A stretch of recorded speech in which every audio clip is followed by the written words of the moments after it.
May the 26th, 1999, the Camp Nou, Barcelona, 90,000 souls packed into the cathedral of football, about to witness what many still call the greatest final in Champions League history, Manchester United versus Bayern Munich. Two giants, one trophy, and a night that would redefine the meaning of never giving up. To understand what happened that night, you have to understand what was at stake. Sir Alex Ferguson had spent 13 years building Manchester United back into a force. He had won league titles. He had won cups. But the one thing that eluded him, the one thing that haunted him, was European glory, the Champions League, the trophy that separates the great from the immortal. United's season had already been extraordinary. The Premier League title, secured on the final day with a nerve-shredding victory over Tottenham. The FA Cup, won after a brutal semi-final replay against Arsenal. A match that featured Ryan Giggs' unforgettable solo goal, weaving past four defenders in extra time before smashing the ball into the roof of the net. But the treble, the sacred, untouchable treble, that required one more miracle. And standing in the way were Bayern Munich, the aristocrats of German football. Bayern were not just good that year, they were formidable, managed by Ottmar Hitzfeld, one of the sharpest tactical minds in the game. Their squad was a who's who of European football. Lothar Matthäus, 38 years old but still commanding, still reading the game like a chess grandmaster. Stefan Effenberg, the midfield general, all aggression and precision. Jens Jeremies, the destroyer, whose only job was to suffocate creativity. And behind them all, Oliver Kahn, a man who didn't just guard the goal, he owned it. 6'2" of pure, focused fury, they had dismantled Europe's finest on the road to Barcelona. Kaiserslautern, Barcelona themselves, Dynamo Kiev. This was supposed to be their coronation, but United had their own warriors. David Beckham, the conductor whose right foot could deliver a ball onto a coin from 60 yards. Ryan Giggs and Jesper Blomqvist on the flanks. Dwight York and Andy Cole, the deadliest strike partnership in England. And behind them, the granite wall of Jaap Stam and the leadership of Roy Keane and Paul Scholes. Except Keane and Scholes wouldn't play. Both were suspended, booked in the semi-final against Juventus. Two of United's most important players, gone for the biggest game of their lives. Ferguson had to reshuffle. Beckham moved central. Giggs went right. Blomqvist took the left. It was a gamble, a massive gamble. The match kicked off under floodlights and a warm Catalan evening. 6 minutes in, Bayern struck first. Mario Basler lined up a free kick, 20 yards out, just left of center. The wall jumped. Basler went low. The ball curled around the wall with vicious intent, kissed the inside of Peter Schmeichel's far post, and nestled into the back of the net. 1-0. Bayern Munich. The Camp Nou fell into a stunned hush for United's faithful. What followed was an exercise in frustration and fear. United pushed forward, but Bayern's defense was a fortress. Every cross was headed away. Every through ball intercepted.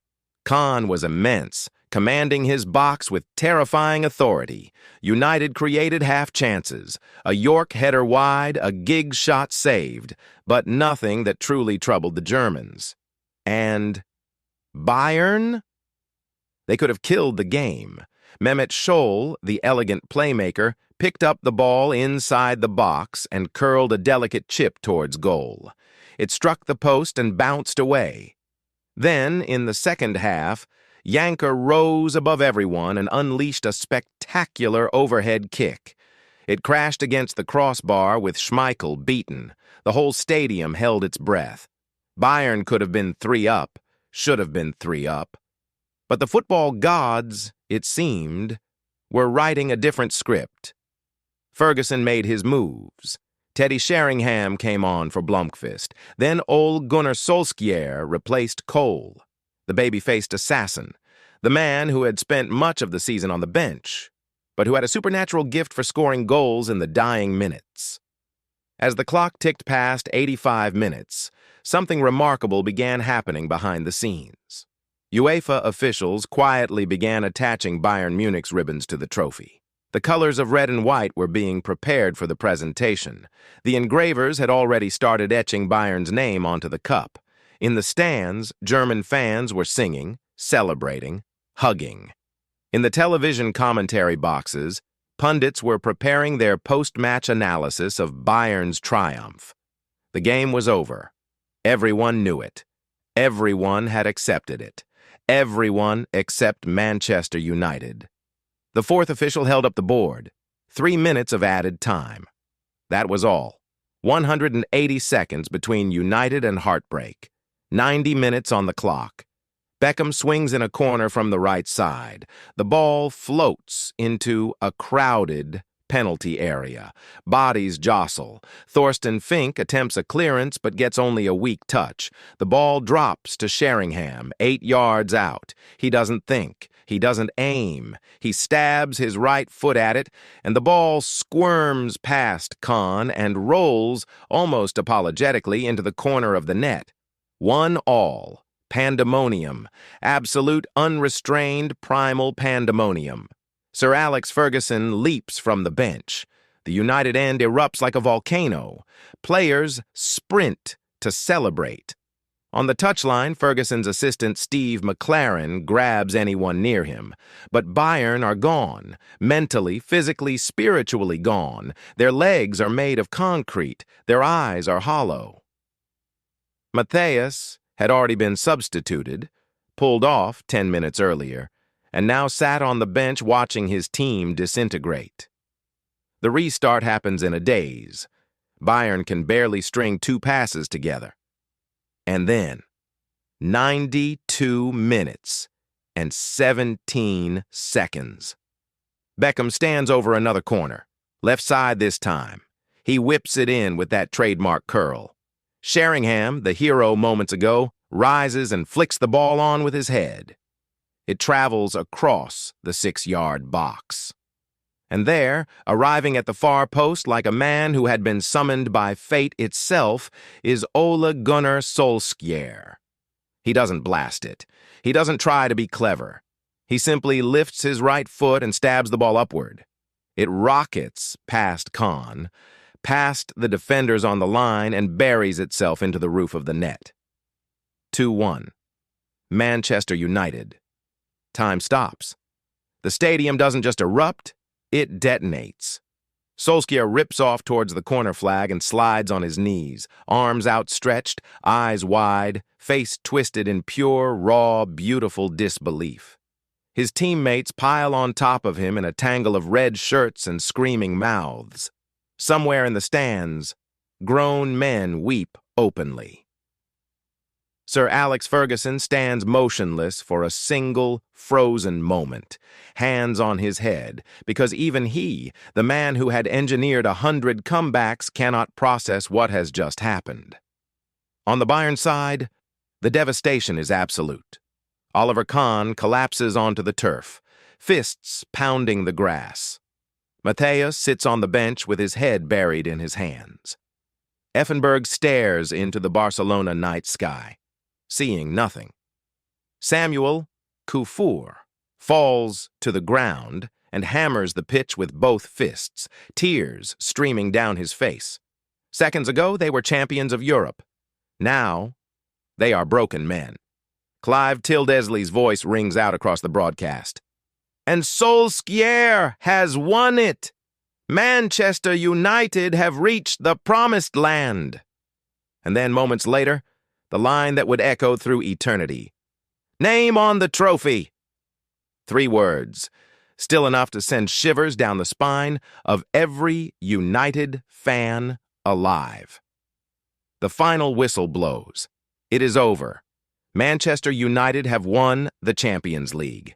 They have completed the treble, the Premier League, the FA Cup, and the Champions League in a single extraordinary season. They have achieved what no English club had ever done before, and what Sir Matt Busby had dreamed of since the tragedy of Munich in 1958.